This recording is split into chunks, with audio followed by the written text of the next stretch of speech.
So first of all, don't watch this video if words offend you. And I'm not about to drop an N-bomb here, but there's a story that happened in Ontario in Canada in the Ontario Hockey League, which is a very good hockey league for prospects. It's kind of similar if you're in the States to like a Division One college. A lot of OHL players go on to play in the NHL. A lot of them play at Canadian universities after and so forth. But basically the OHL is just like the best junior league there is in Ontario, which is hockey, Canada's biggest sport.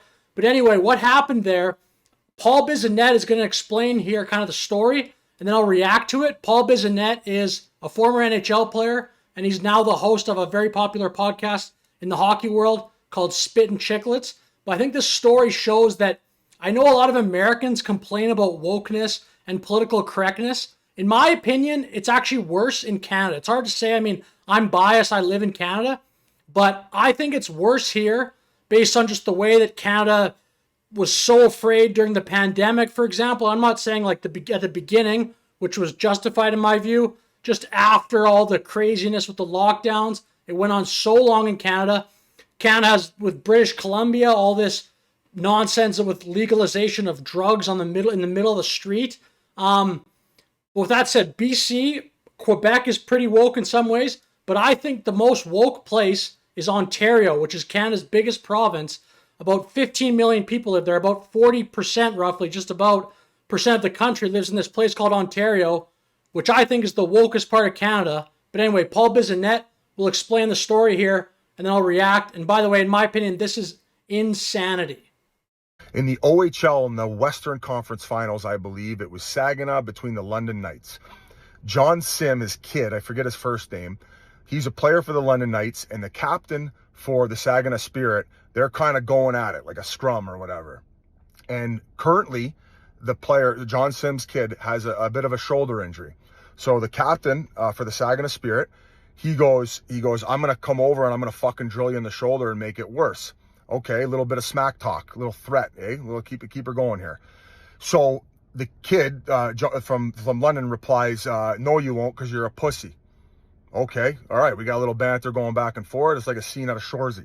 Well, the OHL has introduced a rule that there's a part of the rule book that considers this under the Anti-Bullying Act and like anti-discrimination or whatever modern day language you want to use. So the word pussy is in this list. So you can't say the word pussy to an opponent on the ice in the OHL. And if you do, as a result, a 5-gamer, a 5-gamer for using the word pussy. Now, some of you out there may deem the word pussy misogynistic. I'm spitting all over myself here because I'm fired up. Some of you may deem it misogynistic. I just think we all understand that he's saying, you're softer than puppy shit. Don't come fucking near me. You ain't gonna do nothing to my wounded duck shoulder. So it went up to the league. What's the rule? 5-gamer. Then obviously everyone's like, whoa here. 5-gamer. We're not actually gonna give a 5-game suspension for a guy who just dropped a P-bomb. Well, they do. And David Branch, basically he's saying, it's in the rule book. Like, this is where we're at in today as a society, where it's like, come on, man. Let's just reach into our big bag of common sense here to understand that a player issued an actual threat to another player. And that player responded by saying, you ain't doing shit, you're a pussy. And the player who actually, you want to talk Anti-Bullying Act here, the player that issued a verbal threat to another player is walking clean, but the ref picked up the P-bomb, and it just doesn't add up. So basically what happened is a player, there's two players, like Paul Bissonnette was saying. One player had an injured shoulder, and the other player knew about it.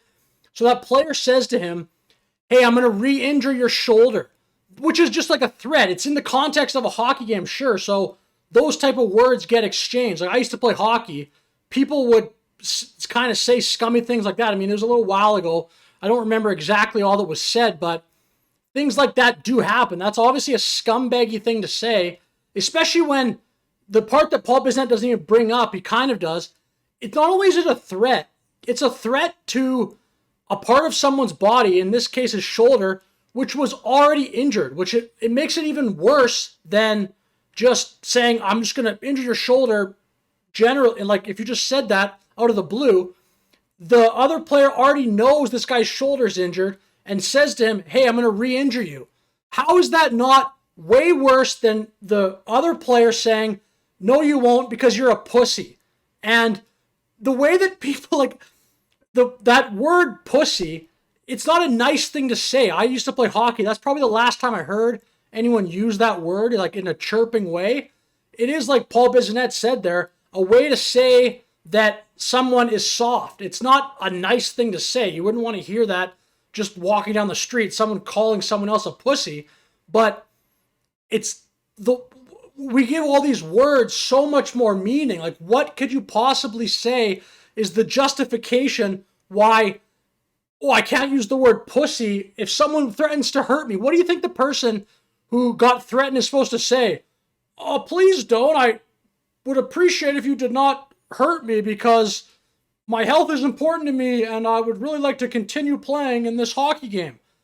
He's going to say something like that. What he can't say, like other words would come up. You can't say the word. I don't know if this is banned in Ontario, but what if you said bitch? Hey, you're a bitch. Someone could easily say, oh, the word pussy, it's misogynistic because it like refers to some female thing. I mean, you could say pussy like a cat, but you could say, oh, it's just misogynistic. It's like revolving or has something to do with a woman. What about bitch? Could you say that?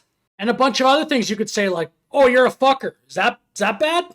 Where are we going to draw the line? And again, it's crazy that this is, according to the OHL, and it's in the rule book now, so it is their position, this is more important than a threat to somebody who's already injured and a threat to that injured body part. This is more important to the OHL. If you say a racial slur back to the person, I agree. The guy should get a 5-game suspension. That's fine. But in the heat of the moment, what I would like to see the words that they don't allow, and I'm sure it's just the Ontario Hockey League. And the reason I want to make this video, it's not just shouting at the screen and complaining. I'm glad that Paul Bissonnette, I believe he said in his podcast that he's going to boycott the OHL. Canada specifically has to stop letting this crap fly. It's not just about, like, everyone wants to be, most people at least want to be nice. No one wants to hurt someone else's feelings.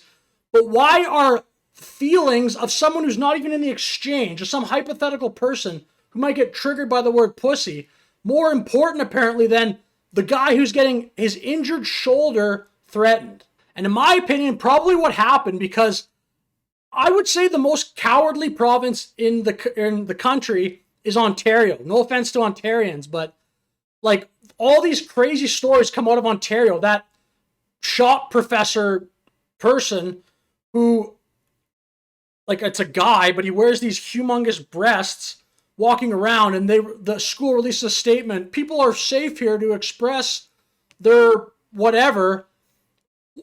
No, people in Canada don't speak up.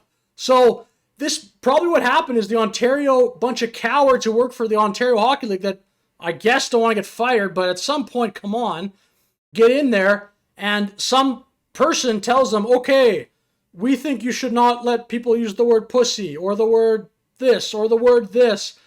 And if they do, they get a 5-game suspension. Where's the suspension for, hey, your shoulder's injured, I'm going to hurt you?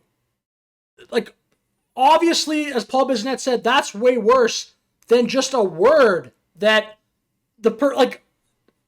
maybe someone in the crowd hears that and they get triggered. Is that the justification? Because this has to stop. There has to be common sense. If the person in that altercation, one of those players, yes, starts turning to the crowd and starts yelling that out, for sure, suspend him for more than 5 games. But what are we doing here? If someone threatens to hurt you when you're already hurt, what are you going to say back? Please don't do that. Please, you're hurting my feelings. Stop it. So with that said, those are my thoughts on that. Let me know your thoughts in the comments below. Again, I don't see how there's two sides to this one. The Ontario Hockey League, in my opinion, is totally wrong.